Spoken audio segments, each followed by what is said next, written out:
Hey guys, welcome to the channel. This is the ultimate guide to Edinburgh. You won't need bulky guidebooks or endless YouTube searches. I will help you uncover the city's history, stunning architecture, and quirky little studs.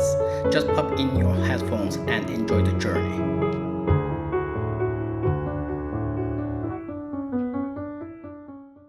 This is me, Evrim, a Turkish guy who's lived in Australia and now calls the UK home for 2.5 years. I love traveling, music and photography, and today I will be your guide through the magic of Edinburgh. This is the Trainline app, my go-to for traveling across the UK. It's simple, quick and honestly a lifesaver for planning trips.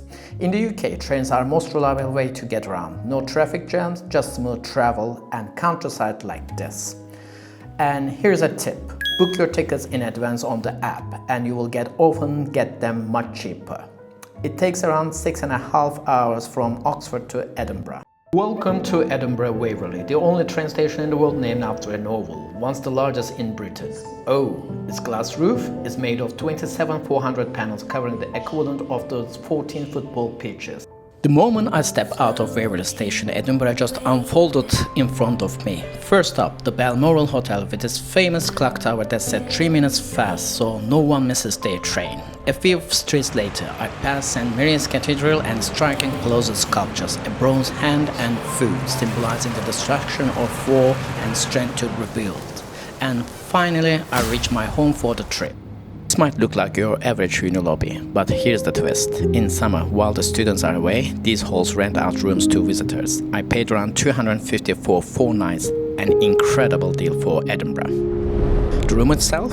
Just okay. Bed, desk and a view. Perfect for me, since I was only here to sleep. Here's the thing. Accommodation in Edinburgh can be extremely pricey in August during festival season, but even outside that, it's never exactly cheap. Booking well in advance, especially in places like university halls, can save you a fortune. Money that you can spend on train tickets to explore nearby gems like Stirling Castle or Roslin Chapel. Once I left my room, I headed over to the Royal Botanic Garden Edinburgh. It's the closest lush escape from my accommodation. Here is something cool. Royal Botanic Garden describes 3 new plant species every month, so you are literally walking through a place where new life is being discovered.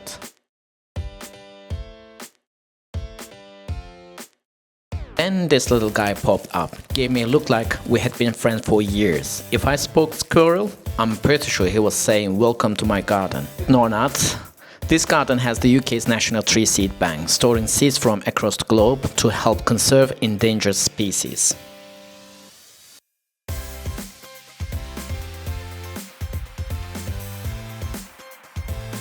And before long, I was out through the East Gate, ready for the next stop. I headed towards Circus Lane, a hidden gem tucked away in Edinburgh's new town. This tiny cobbled street looks like something straight out of a storybook. Fun fact, it actually got its name because back in 1800s, this area hosted traveling circuses and performers. Imagine acrobats and clowns setting up right here, turning this quiet street into a lively spectacle. Just nearby is St. Stephen's Theatre, a formal church-turned-performance venue with a 160-foot tower and the longest clock pendulum in Europe. Walking down Frederick Street towards Princes Street Gardens. Here it is, the William Pitt statue, the youngest Prime Minister at 24. On the corner stood a beautiful Edwardian-era building, rich with the architectural charm. A little further, I spotted the entrance to Rose Street, lined with the lively pubs. Its name comes from the mosaic roses on the pavements. At the end of the street, there it is. Edinburgh Castle rises majestically atop Castle Rock, a volcanic block formed 350 million years ago, making it the imposing figure over the city. Prince Street Gardens occupy the site of former Nolo that once surrounded the city's medieval walls, was even used as a burial ground for plague victims. Now it's a peaceful green escape, hiding its haunting past.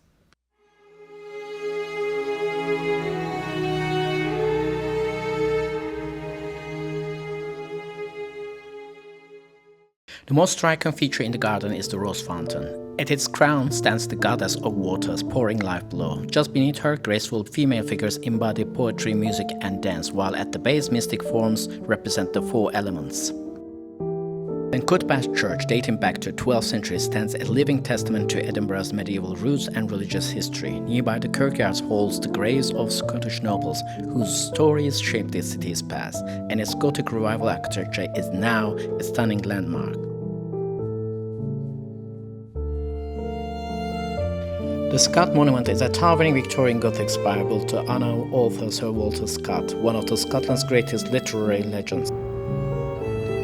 Moving towards Old Town, I passed the Royal Scottish Academy, a striking neoclassical temple of art founded in 1826. This marvel was modeled after a Greek Doric temple and famously crowned with a statue of Queen Victoria, as Britannia helped cement Edinburgh's title as the Athens of the North. Just behind it you will find the National Museum of Scotland, a Victorian Renaissance marvel that began life as the Industrial Museum in 1866. It's now one of the world's top-rated national history museums, packed with everything from the Dolly the Ship, Monmouth's Reliquary, to the Peebles Hall. And in the backdrop, the Old Town skyline peaks with the Gothic spire of Tolbooth Kirk, also known the Hop, soaring above like Edinburgh's watchful sentinel. Standing here on Waverley Bridge, right between Edinburgh's old and new towns, it really hits you how special this place is. The old steel skyline is simply incredible. Every building tells a story full of history and character.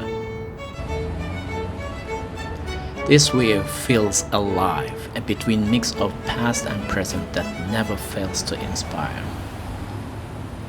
Welcome to Cockburn Street, one of Edinburgh's most instantly recognizable lanes, built in the 1850s to connect Old Town to Waverley Station. It was named after Lord Cockburn, a fierce defender of the city's historic beauty. Its graceful bend and narrow shopfronts create an atmosphere so unique that some believe it's inspired Diagon Alley in the Harry Potter series. Today, it's a treasure trove of vintage clothing and gift shops, as well as hidden whiskey bars. And if these cobblestones could talk, they will whisper tales of smugglers, artists, and maybe even a ghost or two.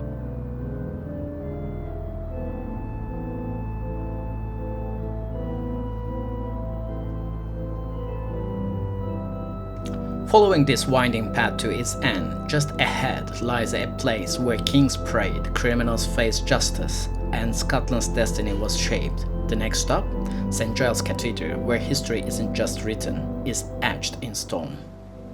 This isn't just a cathedral, it's a battlefield where Scotland's soul was forged. The High Kirk of Edinburgh has been the Scotland's spiritual powerhouse over 900 years. This is where John Knox preached his Protestant sermons that changed a nation, where Mary Queen of Scots heard Mass, and where the procession of Queen Elizabeth II took place recently. St. Giles witnessed every defining moment, Reformation rites, royal coronations, and public executions that stained its steps. And here stands Mercat Cross. The octagonal structure was the medieval Scotland's town square, where every major proclamation has been read up to date, including the announcement of Charles III as the new monarch. When king needed to proclaim, merchants to trade, justice to be served, they all came to this cross. But here's the chilling truth. Between 1564 and 1710, over 150 souls met their end right here, courtesy of the Maiden, Scotland's 3-meter tall oak guillotine.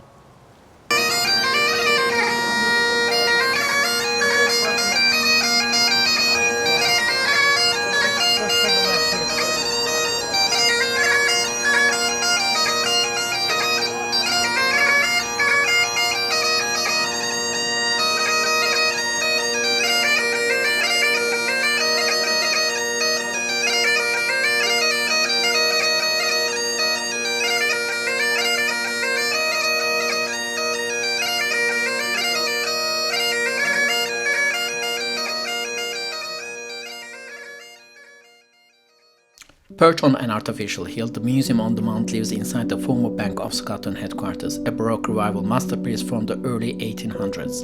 Inside you will find the story of money told through the centuries, medieval coins, intricate banknotes, even a dazzling display of £1 million in cash. But Edinburgh isn't just about grand buildings and ancient stones. Sometimes the city reveals its character in the most unexpected ways.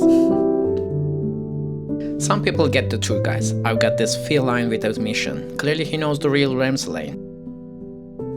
One of the steepest streets in Edinburgh, named after poet Allan Ramsay. In 1733 he built his Kirk octagonal home just up there. It was nicknamed the Goose Pie House. More than a century later, Patrick Geddes transformed it into what he affectionately called his seven-towered castle, weaving in Scots perennial magic through balconies, turrets and sweeping waves. Geddes wasn't just building homes, he was building community, inviting scholars and students to live side by side. There is even a tiny sculpture up there locals call the Devil on the Hot Tin Roof. I wonder if you could spot it. I couldn't. But perhaps the real charm here isn't in the architecture, it's in the moments like this. History in the background and a cat making you feel right at home in Edinburgh, since I come from Istanbul, where cats own the city. Alright everyone, I'm heading up to Calton Hill, the best vantage point to catch Edinburgh as the sun is about to set. But before we get there, let's make a quick stop at one of the city's most misunderstood landmarks. Now, this is ironic. People rob David Hume too for good luck. But Hume, one of Scotland's greatest philosophers, spent his life arguing against the superstition. His whole philosophy was about relying on reason and evidence, not blind faith. So, if you rob his toe, you are basically doing the exact opposite of what he stood for.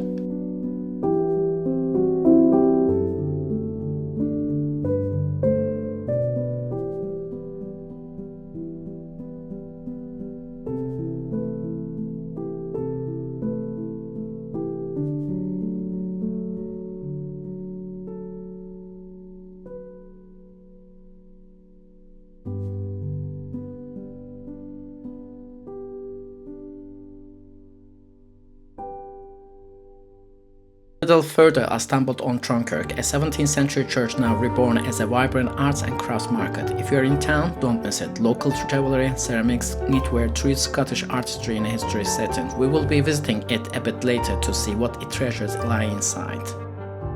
Now begins the ascent. Rising proudly over the city, Calton Hill is the crown with some of Edinburgh's most iconic monuments and rewards every climb with sweeping cinematic views that capture the city's soul in every direction. The first monument you will see is Nelson Monument, commemorates the Admiral Lord Nelson, who died at the Battle of Trafalgar during Napoleonic War in 1805. It was modeled an upturned telescope and had a time ball which would drop at 1 o'clock, which let the ships moored in the Firth of Forth to check accuracy of the chronometer. But it was also linked to the guns clock at Edinburgh Castle by 4,000 feet overhead wire to provide an audible signal. The second one, which is near a great circular monument, commemorates Professor Dougal Stewart, who was the professor of moral philosophy at Edinburgh University, considered one of the foremost philosophers of his time. It was designed by William Henry Playfair based on Choreographic monument of Lysistratus in Athens. And finally, the national monument, Scotland's ill-fated attempt to turn Edinburgh into Athens of the North. This Parthenon-style memorial was left unfinished due to lack of funds, earning it the nickname Scotland's Folly. It stands as both a milestone of ambition and a reminder of its overreach. So, this marks the end of the day one in Edinburgh, with sunset, city and amazing view. I hope you are enjoying it as much as I am. Tomorrow we will explore the iconic Edinburgh Castle, though in my opinion Stirling Castle packs even more intrigue. I will explain why later on the next one. If you think this video is good, next one will be epic, so make sure to subscribe now and join me for the next adventure.